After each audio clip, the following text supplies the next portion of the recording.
The halls and dorm rooms at the Salvation Army emergency shelter in Calgary, Alberta are eerily quiet these days.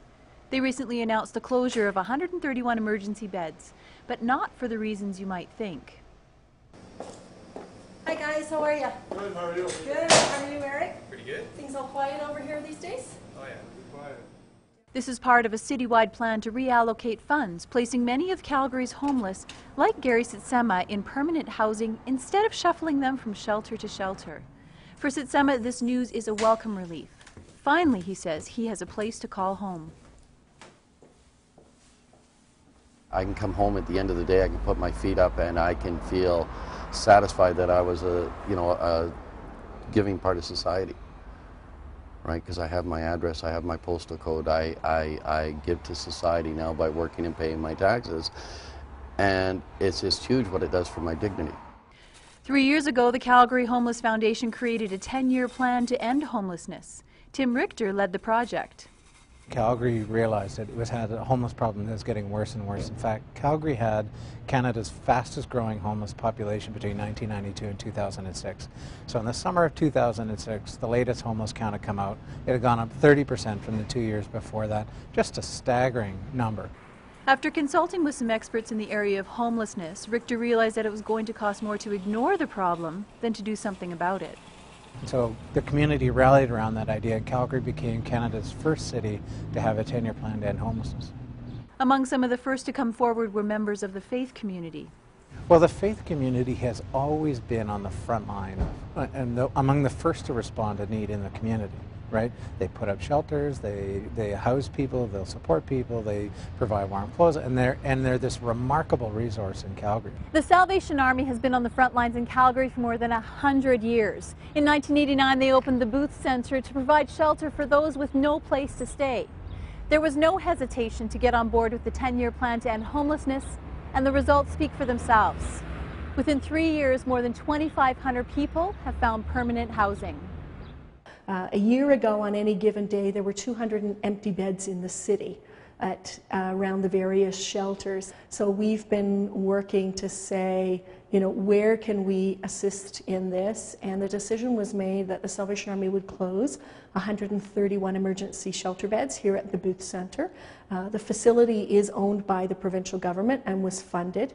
And so Housing and Urban Affairs decided that they would then direct the funding that was basically paying for empty beds into other supports for those in need in our community. Tim Richter says the shift in focus from primarily emergency response to providing permanent housing has not been easy for all involved, but says the Salvation Army has been a great model. You know, this transition from managing homelessness and providing shelter and providing care and support to ending homelessness and moving people from the street, from shelters, into housing requires a lot of soul searching because they've done the same thing the same way for years. Right. And we're making a pretty dynamic shift. And so it was interesting, and it was really exciting that they were among the first to say, okay, actually our shelters aren't needed anymore, so we're going to stop doing that. We're going to begin to shift our focus. As much as we try to make our facilities feel like home, it's not home.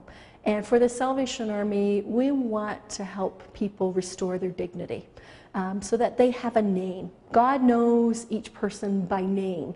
And how awful to live in a world where you feel like nobody knows you or nobody cares about you. And so we want to help people to have a place that they can call home and that they can be called by name and have their dignity restored.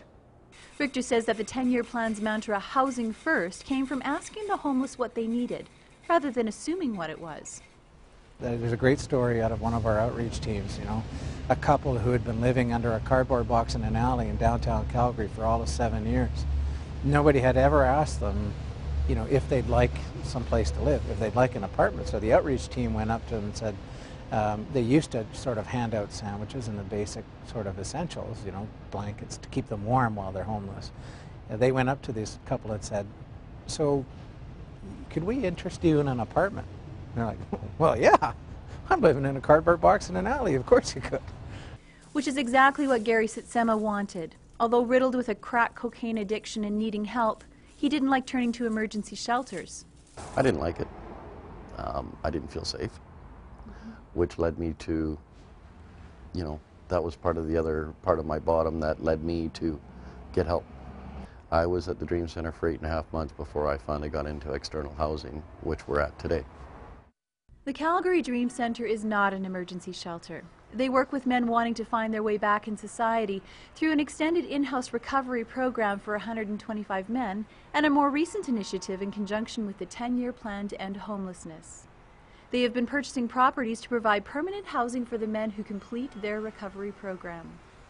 The goals of the Dream Center is to have more men in the community stabilized, having jobs, enjoying life, and back into their regular routine than the number of men in the Dream Center. Moore knows that these goals are a challenge and says he takes no credit personally for how things have progressed. It's a God operation. Without the Lord helping us, giving us wisdom and direction, and the 600 churches that are in Calgary, they all know about the Dream Center. We have a number of them partnering with us, volunteers, as well as giving us resources, and we're just very thankful for the faith community. Richter of the Calgary Homeless Foundation says that for the 10-year plan to be fully successful, there must be support systems in place for those moving into permanent housing. And that can range everything from, mental health care, addiction treatment, physical health. It could require some help with budgeting or money management, but it could simply be for some, a caring ear, somebody that's going to show an interest and help them begin to feel normal again. Gary Sytcma has now started working for the Dream Center and has access to ongoing support and counseling as needed. But he says that the support has extended beyond that now. But I have my family back in my life too, right? So I can phone my mother and we can actually have a conversation now, whereas before we couldn't. The trust wasn't there. Right, so just by doing what I've done, I've gained other avenues of support, whether it be family, whether it be the Dream Center, whether it be just friends.